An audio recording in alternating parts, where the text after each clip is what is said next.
আমার নতুন একটা ফেসবুক ভিডিওতে সবাইকে ওয়েলকাম। তো অনেকদিন পর আমি আবার একটা ছোট্ট ফেসবুক ভিডিও নিয়ে চলে এসেছি। তো সবাই দেখে অবশ্যই জানিও কেমন হয়েছে। তো এটা ছিল রবিবারের দিনের ভিডিও। তো আমি আজকে পোস্ট করছি, একটু ব্যস্ত ছিলাম বলে পোস্ট করা হয়নি। তো এটা সকালবেলা আমি রান্না করবো বলে ফ্রিজ থেকে মাছ বের করেছিলাম।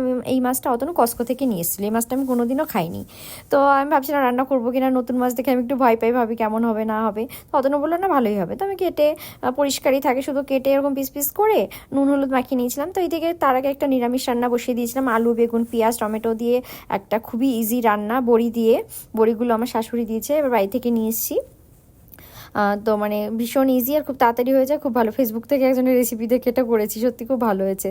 তো একটু ভাজা জিরে একটু ধনেপাতা দিয়ে তো রান্নাটা বন্ধ করে দিয়েছিলাম। রান্নাটা হয়ে গেছিলো, এরকম শুকনো শুকনো হয়। তো এই আমগুলো হচ্ছে অতনু কসকো থেকে নিয়ে এসছে, 6টা আম নিয়েছিল, 600 টাকার উপরে ছিল আমগুলো। যাই হোক, তো আমি মানে এখানকার আম অত খাই না, ভাবি একবার খেয়েছিলাম এর আগের বার, ভালো লাগেনি, জানি না কোথা থেকে অতনু সেই আমগুলো নিয়েছিল, একদমই ভালো ছিল না। তো এইবার কসকো থেকে এই আমগুলো নিয়েছে, দেখে তো খুব ভালো লাগছে। ভালো একটা কেটে দেখি কেমন, খেয়ে দেখি কেমন। অতনু তো খেয়ে বলেছে খুবই ভালো, তো আমি খেয়ে দেখি।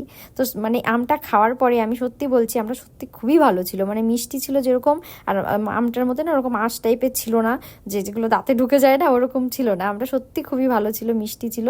অতনুকে বলেছি খেয়ে এই আমগুলো আবারও নিয়ে আসতে, আমার সত্যি ভীষণ ভালো লেগেছে আমগুলো। তো তোমরা দেখো, আশা করি বুঝতে পারছো আমগুলো সত্যি মানে ভালো।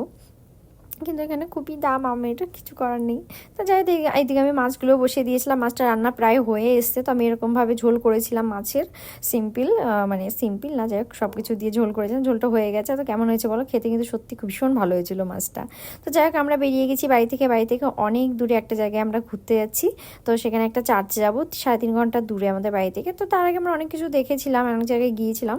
তো চার্চটাতে আমরা পরে গেছিলাম, কিন্তু চার্চটাতে আমাদের যাওয়ার খুবই ইচ্ছা ছিল, কারণ অতনু আমাকে বলেছিল অনেক পুরানো একটা চার্চ, আর আমি কোনোদিনও চার্চে যাইনি। তো প্রথম আমি চার্চের ভিতরে ঢুকবো, সেই জন্য আমার খুবই এক্সাইটেড। তো বেশ ভালো লাগছে। তো চার্চটা তোমরা শুধু দেখবে, চার্চটার কালারটা দেখো, পুরো মানে লাল মাটির, যেরকম হয় না মাটির বাড়িগুলো, সেরকম টাইপের ছিল। তো আচ্ছা, হেঁটে হেঁটে আমরা যাচ্ছিলাম গাড়ি থেকে নেমে। তো চার্চের আশেপাশে খুব সুন্দর গাছ ছিল, সবুজ ছিল, বেশ ভালো লাগছিল দেখতে।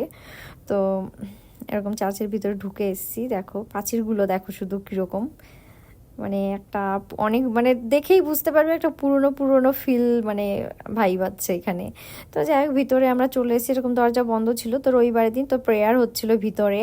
তো আমরা মানে একদম লাস্টের দিকে এসছিলাম। তো চার্চটা দেখো কি সুন্দর, আমার তো খুবই ভালো লাগছিল চার্চে এসে। তো যাই হোক, তো আমরা ঢুকে পড়েছি চার্চে। তো যাই হোক, চার্চে তখন প্রেয়ারটা জাস্ট শেষ হয়েছে, আমরা একদম লাস্টের দিকে এসেছি, আর জাস্ট শেষ হয়েছে, সবাই উঠে দাঁড়িয়েছে, সব কমপ্লিট হয়ে গেছে। তো এদের কিছু রিচুয়াল ছিল মেবি, সেগুলো হচ্ছিল লাস্ট। এটার পরে আর কিছু হয়নি, এরপরে সবাই এক এক করে বেরিয়ে গেছিলো। তো ফাদার ছিল ওখানে, ফাদার বাইরে ওয়েট করেছিল, তার সঙ্গে সবাই হ্যান্ডশেক করে সবাই বাড়ি চলে গেছিলো। তো এই ছিল ভিতরটা, দেখো পুরো ফাঁকা, এখন কেউ নেই সেরকম, 2-1 জন আছে প্রেয়ার করছে। তো আমরা ঘুরে ঘুরে দেখছিলাম, এখানে না প্রত্যেকটা জিনিসগুলো দেখেই বোঝা যাচ্ছে অনেক দিনের পুরনো, একটা আলাদা মানে ফিল আসছে দেখে, একটা ঐতিহাসিক ফিল আসছিল। আর এখানে একজন ছিলেন, ইনি হচ্ছে আমাদেরকে মানে বলছিলেন এটা চার্চটার সম্বন্ধে, যে কতদিনের পুরনো, কীরকমভাবে কি কোনো প্রোগ্রাম হলে কি করে হয়, লোকজন কিভাবে সেটা মানে বসে, গান বাজনা হয়, সব এগুলো শেয়ার করছিল আমাদের সঙ্গে। তো মানে বেশ ভালো লাগছিল। তো এরপরে চার্চটা আমরা একটু ঘুরে দেখলাম, একটু ছবি টবি তুললাম। তো আমার খুবই ভালো লাগলো। তো তোমাদেরও কেমন লাগলো অবশ্যই জানাবে ভিডিওটা দেখে। সবাই খুব ভালো থেকো, বাই।